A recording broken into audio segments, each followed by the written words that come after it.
kami dari Kementerian Pertanian, khususnya kami dari Direktorat Tanaman Kelapa Sawit dan Aneka Palma, Pak. Untuk itu kami bicara dari sisi hulu dulu, Bu. Pengaruhnya terhadap sisi hulu karena ini padat karya dan padat modal, tentunya ini perlu ada efisiensi dari industri tersebut. Oleh karena itu, dari sisi hulu, Mbak, ini nanti pasti akan ada pengurangan pupuk, pengurangan biaya-biaya yang tentu akan berpengaruh pada produksi dan produktivitas. Nah, ini menjadi penting apabila produksi dan produktivitas kita turun, tentu tidak akan mensupport tadi yang disampaikan dari Gapki, Pak Edi, bahwasannya kita harus mendukung untuk kelanjutan dari ekspor domestik, dari ekspor kita sawitnya. Nah, oleh karena itu kami merasa penting bahwa nanti dengan adanya efisiensi, selain nanti produksi dan produktivitas turun, harga TPS pasti akan berdampak dari tarif tersebut. Saya kira ini menjadi concern kami. Ada beberapa program, Mbak, yang kita ingin sampaikan, bagaimana supaya produksi produktivitas itu kita tetap stabil, terutama terhadap kebun sawit kita yang sejumlah 16,3 juta hektar. Ini luar biasa, oleh karena itu perlu kita melakukan replanting, permajaan, kemudian intensifikasi, dan semua ini dapat didanai dari Badan Pengelola Dana Perkebunan. Saya kira dengan memanfaatkan itu, kita masih bisa bertahan untuk bisa tadi menjaga produksi dan produktivitas, bila mana nanti tarif ini berpengaruh terhadap sisi hulu maupun sisi hilir. Saya kira itu, Mbak. Oke, tapi kalau misalnya produktivitasnya ditingkatkan, kemudian ada produknya tapi tidak ada pasarnya, itu kan juga akan menyulitkan ya? Nah, ini Mbak, tadi yang disampaikan Mbak juga, dan mungkin juga pengusaha, kita berusaha membuka pasar, kemudian di Asia, di Afrika, dan seterusnya. Saya kira benar tadi yang disampaikan Pak Edi ya, kita dengan gabungan pengusaha tentu berharap ada pasar-pasar, celah-celah pasar yang bisa kita masuki menggantikan pasar ke Amerika. Kita melihat tadi Pak Edi sudah sampaikan, pasar kita adalah di China. Nah, ini yang kita mungkin nanti perlu kita kembangkan di situ, serta pasar-pasar lain, terutama di Asia dan Afrika. Saya kira itu, Mbak.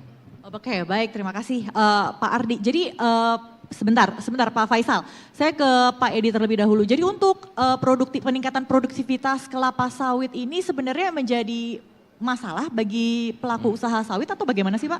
Jadi begini, 5 tahun terakhir ini produksi kita stagnan, ya. Kalau kita lihat dengan teliti, sebenarnya produktivitas kita ini justru turun. Ya, produksinya stagnan, produksinya turun, produktivitas turun, sementara konsumsi kita terus naik. Di tahun 2024 konsumsi kita ini, konsumsi lokal kita sudah 45,2% dari produksi. Artinya ini bahaya. Kalau ini tidak ditingkatkan tadi yang Pak Direktur sampaikan, Pak Ardi, ini bahaya. Nah, ini makanya tadi betul, salah satunya dengan kita melakukan permajaan. Utamanya di permajaan sawit rakyat, karena kalau permajaan untuk perusahaan itu mereka melakukan setiap tahun 4-5% dari total yang harus dari total tanaman yang ada. Karena kenapa? Kalau tidak mereka akan kegulung kan begitu. Nah, mereka melakukan itu, dan mereka kenapa 4-5% supaya tidak mengganggu cash flow.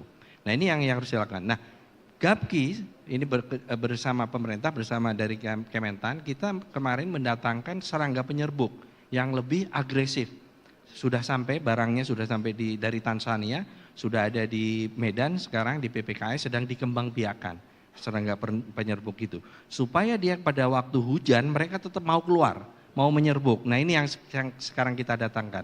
Selain itu kita juga mendatangkan tanaman baru untuk disilangkan di sini yang lebih produktif lagi. Kemudian yang ketiga adalah kita menggunakan pupuk ini dengan untuk mengurangi pupuk organik, untuk mengurangi pupuk kimia, ya. Itu supaya ini juga satu tadi yang tadi sampaikan oleh Pak Direktur, supaya kita untuk biayanya supaya jangan sampai nanti tidak kompetitif, ya, ini diturunkan, salah satunya itu dengan menggunakan tadi dengan serangga, kemudian tanaman baru kan gitu. Seperti itu. Juga penggunaan pupuk yang tidak mengurangi penggunaan pupuk kimia. Saya rasa itu. Oke, jadi sebenarnya supply-nya ini juga sedikit challenging ya, menghadapi tantangan tersendiri ya, sehingga dibutuhkan komponen-komponen untuk memboost gitu produktivitas sehingga bisa memenuhi, apalagi tadi disebutkan ada domestic market obligation tadi ya, B40 biodiesel itu juga, itu kan sekarang juga diminta dari kelapa sawit. Oke, Pak Faisal, bagaimana Anda melihat ini potret industri kelapa sawit di Indonesia setelah diberlakukannya kebijakan tarif oleh Presiden Amerika Serikat? Baik, pertama tadi kita singgung dulu permasalahan peran industri sawit dari hulu sampai ke hilir ke ekonomi kita. Kaitannya tadi juga dengan tadi yang disebut sebagai padat karya dan juga padat modal. Sekaligus saya juga ini mohon maaf tadi saya agak sedikit terlambat karena sebelum ini saya seminar untuk mereview ekonomi 3 bulan pertama tahun ini Pak.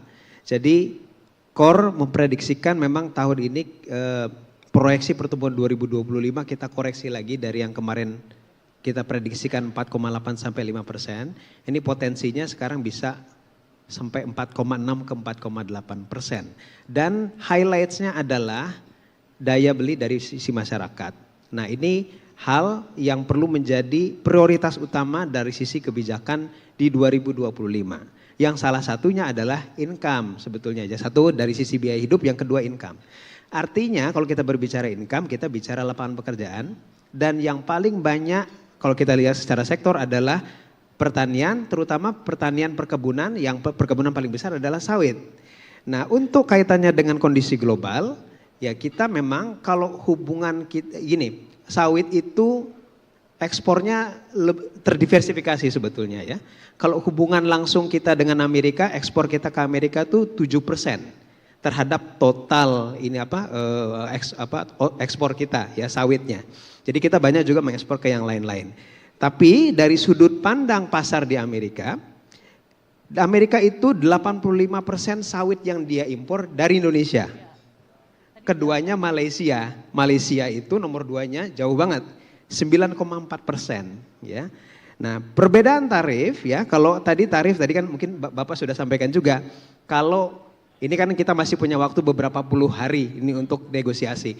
Tapi kalau seperti yang direncanakan tarifnya kita sampai kisaran 34 sampai 37%, Malaysia cuma 24%. Jadi ada selisih tarif yang cukup lebar ya, sekitar 10% untuk kemudian sebagian pangsa pasar kita itu diambil pesaing nomor 2 gitu ya. Nah itu nomor 1. Yang kedua juga kalau tarifnya sampai sedemikian besar, maka jangan lupa kebijakan American First, jadi dia ingin cari substitusinya.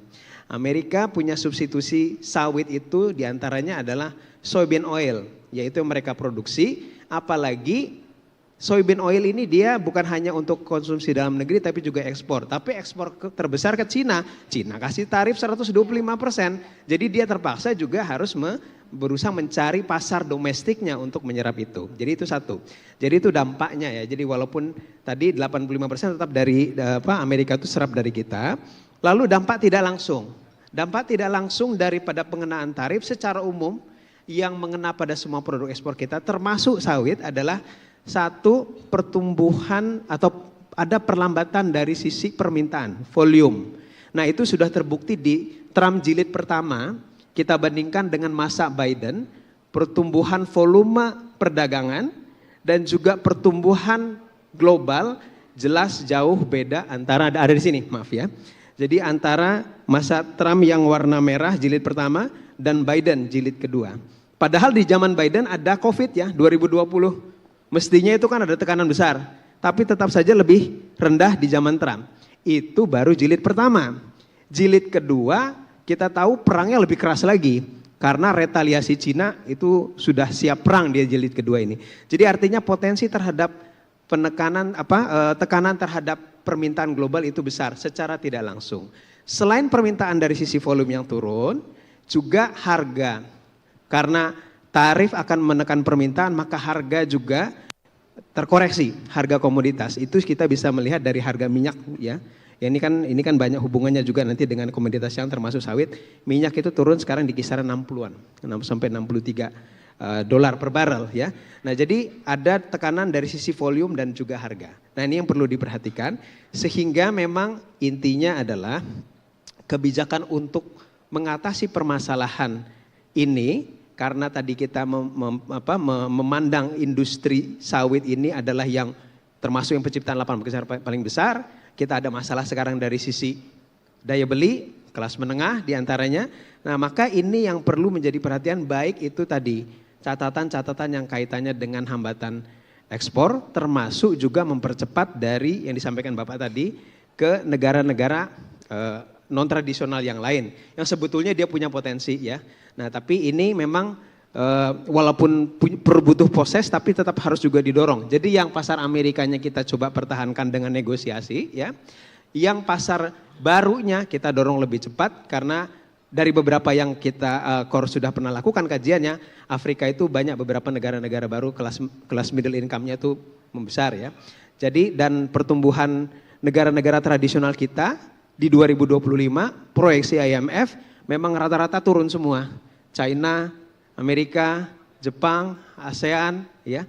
Tapi yang non tradisional itu relatif lebih resilient. Walaupun tidak ada penaikan yang tajam, tapi paling tidak itu menunjukkan bahwa kalau kita melihat di luar pasar tradisional itu prospek pertumbuhannya lebih baik dalam kondisi seperti sekarang.